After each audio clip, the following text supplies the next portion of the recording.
Hello and welcome back to Eminem Explains. Today's episode, we will be explaining the conspiracies around the lost colony of Roanoke. Now, Marcy and I have been to the Outer Banks on multiple occasions. I once forced all of the citizens of Manteo, North Carolina to sign a petition to make me the governor of the new state Roanoke, the only state in the Union with a leading Marxist-Leninist party.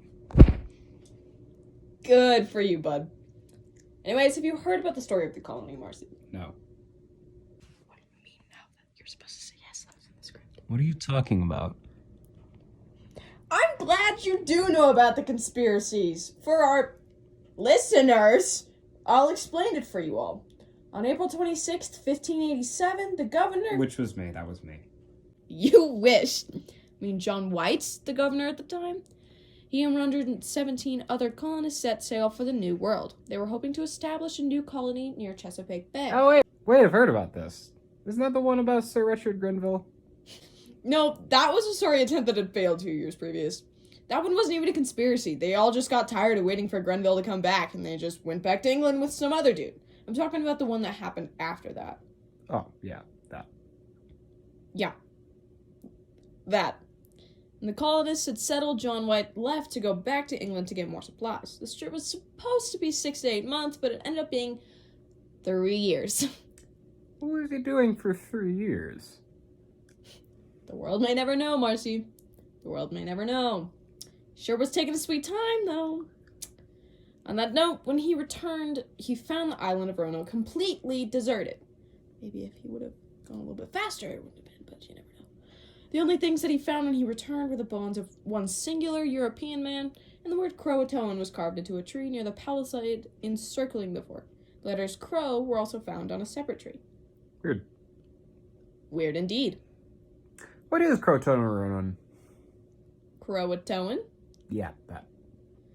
Well, Croatoan is an island on the east coast in the Outer Banks. When John White left, it was established that the colonists would carve this word into a tree if they were to ever leave the island, and that would leave a clue to their destination. They would also leave a cross if they were in danger. However, there was no cross, so we can just assume that they moved to Croatoan, modern-day Hatteras Island, and they were not, in fact, in danger. Yeah, I've been there. Yes, Mercy, we've both been there. Well, then isn't that case closed? They simply went to Croatoan? It literally spells that out for you? Question mark? See, it would seem so, but John White and his kind of lazy self was never able to sail back to Croatoan to check. There was, quote, bad weather or something. That's kind of idiotic. Yeah, it is. And what even are the other theories? Marcy, did you not read the script at all?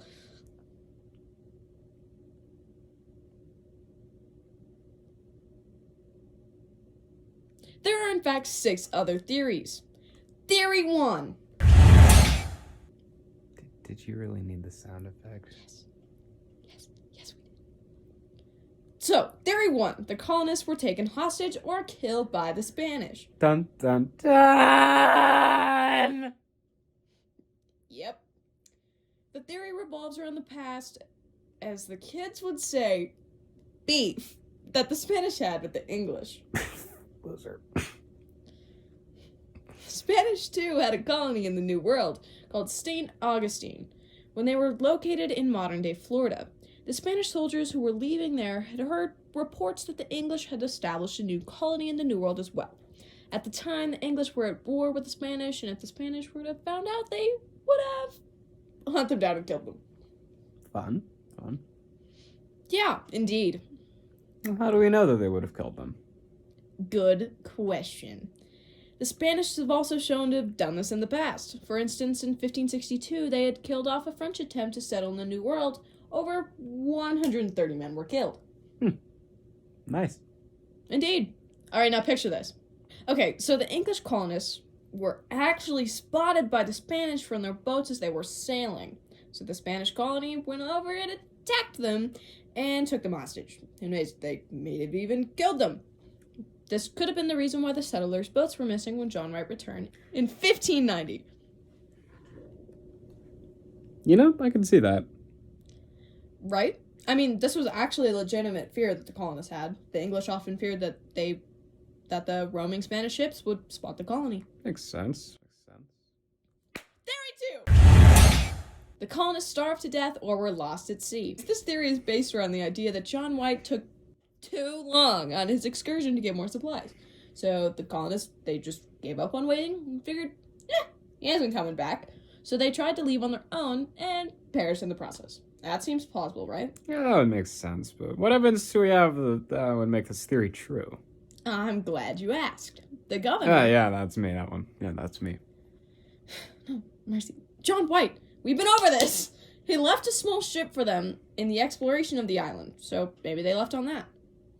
But that doesn't make any sense, because a pinnace is a small ship. There's no way that 115 people could have fit on that little ship. Yeah, I don't really understand that part either. Yeah. However, there is another part to this theory. This is stemmed around the timing in which the colony arrived at Roanoke. During the years of 1587 and 1589, there was the driest 3-year spell that the area has had in a long time. Yeah, that wouldn't be very helpful. It seems that most people underestimate how difficult it would be to survive in a faraway land without adequate supplies or help. Right? I mean, that seems pretty difficult to do. This also happened to other colonies in the years past, and they had to resort to eating horses, dogs, rats, and even leather from their own boots. Yummy, yummy. Sure. Theory 3! Theory 3 is the idea that the colonists were killed by Native Americans. In the past, previous expeditions caused conflict between the English and the Native Americans, and it's believed that the Native people never forgot the violence they endured. I see. Yeah. I mean, get this, remember how earlier I mentioned that when White returned, he'd found one dead body? Yeah, that. Well, the body was actually killed by a tomahawk and had multiple scalp wounds, and when they found the body, it was actually found in separate parts of the island and was, totally different locations. Oh, that's weird. Right? I mean, it's believed that the natives were trying to hide the remains of the body, I think. Why would they need to do that? Perhaps they attempted to hide the body in order to prevent provoking a war? Who knows? And based on past events, it wouldn't be unlikely that they would attack a second group of colonists when John White left for supplies. Well, where'd the houses gone too? How would that make sense? Oh, yeah, true. Well, I mean, he was gone for 3 years, so that would be more than enough time to tear everything down and burn the evidence. A little bit of arson. Right. I mean, that would virtually erase all traces of the Roanoke colony, so... That'd be a valid revenge plan. Arson. Music to my ears. You know what else is music to my ears? Cupcake music. So you did read the script. I skimmed it. But yeah, cupcake music is awesome. The perfect study music as well as just a great background. Actually, cupcake music made our intro song as well as our outro when we get there. Go check them out at Cupcake Music on YouTube.com. Theory 4. Sound effect. The colonists were killed by a disease. Well, I mean, that one makes sense. The English brought over tons of diseases, right? Well, that is true. There were no bodies that were found, and all the houses were gone. Oh, well then, yeah, there is no way that's the answer then, unless a disease got a grudge and a godlike power to remove all evidence it killed people. I mean, correct me if I'm wrong, but that just doesn't seem right. Who knows? Theory 5! Do you even know what that theory is? Yes.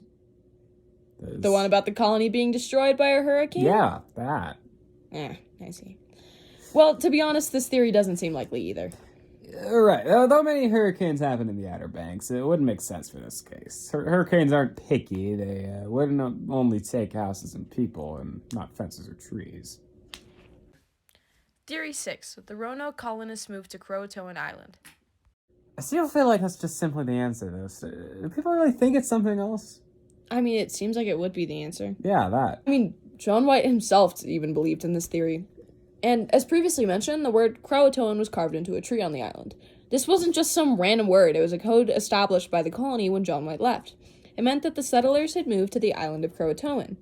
This would explain why there was no bodies found and why they had taken all their stuff. This one seems to make the most sense. Actually, I just recently read an article about some new evidence discovered in May of 2012.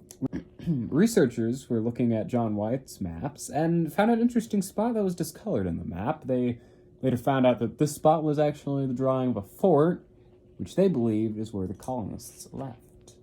Oh, cool.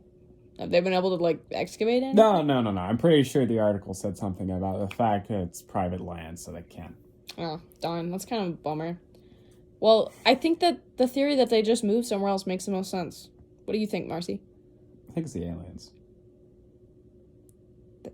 The aliens? Yes, that one. What do you mean? It was the aliens. That's why there are so many weird clues. They wanted to throw you off. They want you to believe one of the other theories, but it was the aliens. Sure, Marcy, sure. But I'm afraid that's all the theories we have for you guys today. Tell us what you think happened in the comments, and we'll see you next time on Eminem Explains. Actually, this podcast is being discontinued. For legal reasons.